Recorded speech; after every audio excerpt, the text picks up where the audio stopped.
guess I came into, some of the work that I did with circles, I absolutely assumed that the person should be there, that this would be with people, not about them. And so, I did that with some nervousness when I started to assist people to set up circles, because I certainly didn't want people to feel that they were in any way a problem or, a burden. And so I guess we worked out some strategies to make the conversation was getting difficult for the person, that they had, a way to stop the conversation. We worked out some strategies where the person, would kind of have some roles around welcoming people to their home, where they would certainly be part of setting the agenda. If this group of people was going to meet and, in a sense, assist them in some way with their lives, then this was, about what they wanted.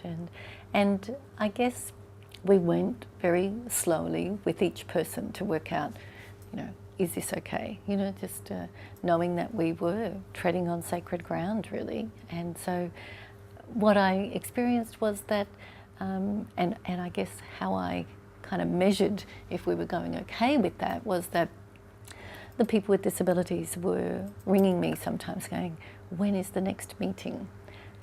There was one man who would get the afternoon tea ready. Now, sometimes that was a day or two early and to me that was an indicator through what he was doing that he thought this was a good thing. Another man started to save up questions for the circle. And I think it was kind of like if I'm not getting far with mum, I'll try the circle, so I'll, should I do this, should I do that? But it was, to me, really good indicators that the circle was actually meaningful and useful to the person and not intruding or taking over their lives.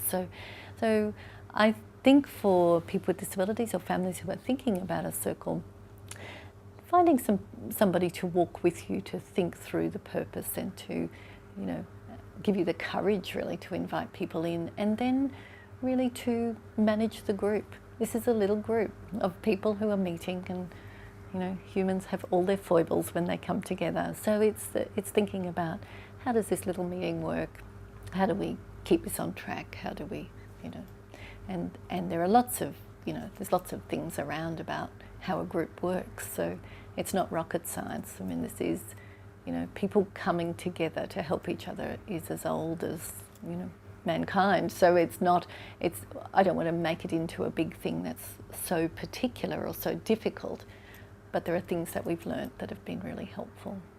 If the purpose is social and the person is 20, and the parents are in their 60s, you probably don't want everyone to be friends with the parents. You probably want a few 20-year-olds, and you probably want a few, if it's a young man, you probably want a few young men of 20 who will go out and do the same things that he would like to do.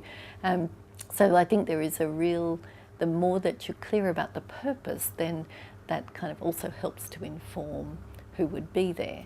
And likewise, if your purpose was about who's going to be there in the future, you also don't want people who are perhaps older than the family and the parents themselves, and who are, also, running out of energy and perhaps not going to be there in the long term.